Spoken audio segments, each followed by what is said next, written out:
So Wellbeing Week is all about promoting the fact that everybody's got mental health and wellbeing. It's something that affects every single one of us in different ways, and it's absolutely fine to talk about it. We really place a lot of value on student wellbeing. We want to feel that students feel supported in terms of wellbeing, and that they can come and approach academic staff and student support staff if they have any issues or any problems. I know a lot of people expect first year to be really smooth and loads of fun, but you know, it's okay like if it's not always like that. I know my first year definitely wasn't like that. It's really normal for you to feel overwhelmed, particularly whilst you're at university. I see a lot of students, even if they're simply just having a bad day, or they miss home, or they're struggling with anxiety or depression. I think one thing that's really important at vet school is not to compare yourself to other people, and that's something I've personally struggled with over the years and something I'm getting much better at now, but it's normal, I think, when you get here to feel that suddenly you're in this group of really clever people who work really, really hard, and you kind of feel like you're not good enough and that you're not working hard enough, or you're not as good as someone else is at this, or you're not as practical as them, or you're not as academic as them. But there's literally no point in doing that. Like, we're all different. People work so differently, and the most important thing is to find a way that works for you. We literally look at everybody else in our year group and we think, wow, they've got it together, but in actual fact they're probably looking at you thinking you've got it together. I think sometimes I'm certainly guilty of it, is you project the image of what you think you should be seen as, and you're scared to get the actual image you actually are, and you actually, part of it, you have to accept that who you actually are, and be happy with that in yourself. Yeah, and just the stage in our lives of the transition between going from school to actually being an adult and looking after it, like, it's a different identity that you're trying. I think sometimes you try and make yourself. Especially some people might try and change their identity when they're coming from school. Yeah, and project a completely different appearance to the people they're meeting. And if it's not you, then you're off it. I think we all go through a stage at vet school of kind of feeling a bit overwhelmed with work, and kind of feeling that maybe, you know, comparing yourself to other people and thinking, oh, I'm not as on top of it as other people are.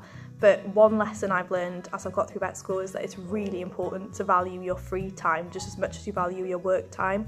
Your free time shouldn't be something you do if you've got enough time after you've finished your work. Actually, you should value them completely equally and make time for yourself. So mental health is something that I think is really important, and actually preserving your mental health in particular is something that you should prioritise. I think it's also important to consider physical well-being as well as mental well-being. I think the two are really closely interlinked, and I think it's very important. So eating a good diet, lots of exercise. But even just getting outside and getting that fresh air and just having like, oh, it's alright, there's plenty of green out here. That's nice and calming for me. Gives you a bit of perspective, doesn't it? Getting out, realising there's more to it than just that one thing that's stressing you, be it in the office or with your friends at home or in your lecture theatre. Whatever it is, it's just part of a bigger picture, and I think it's important to remind ourselves of that. Absolutely, yeah. I think it's really important to have something that you can do which gives you that outlet. So previously for me it's always been horse riding, so if there's been a difficult time in my life or anything like that, or difficult circumstances, bereavements and that sort of thing, I've always sort of jumped on a horse and gone for a gallop, and that's been my outlet. I think the veterinary profession has come such a long way in recent years, kind of opening up that discussion around wellbeing and mental health and talking about how important it is. I think, especially as students, if we can make that culture normal at the vet school, where we talk about how we feel and we're open about wellbeing and mental health, then hopefully we'll be turning out graduates who are much more equipped to deal with practice and who always know they can ask for help if they need it. Mental health issues are, unfortunately, all too common in all walks of life, with the veterinary profession being no exception. Anybody can be affected. It can come at any time, sometimes when you least expect it. It's easy to hope that the whole thing will just go away. It can be very difficult to talk about your feelings, but remember, it's absolutely fine to do so. Some lads won't talk, some people won't talk. You have to wait for them to come talk to you, but what you can do in the meantime is just reassure them and just constantly be there. Be ready to step in if you think something bad's going to happen, but in the meantime, just be there, reassure them, try and make them laugh, try and make them happy, and just generally just be a friend to them. I think for as vets and scientific people, like, we all see a problem, we try and fix it. But sometimes you can't just fix it. What you can do is you can get under that duo with them, you can sit next to them and be like, well, we'll go through it together then. Go on then, let's share this.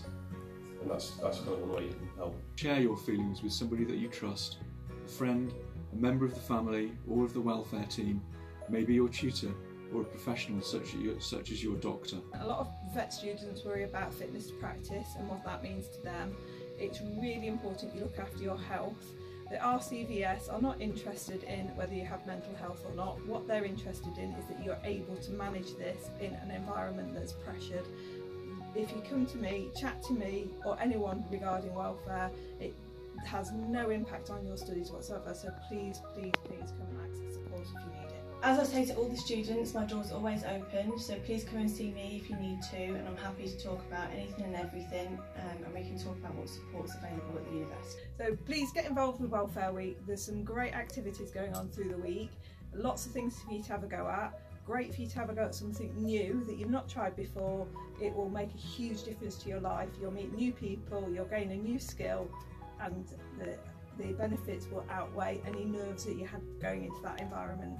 So everybody needs to come down and try something new. Even if you're so sporty and you just want a free gym session, or you just want to go and cuddle a raccoon, because that is actually going to happen. Honestly, this week has got something for everybody.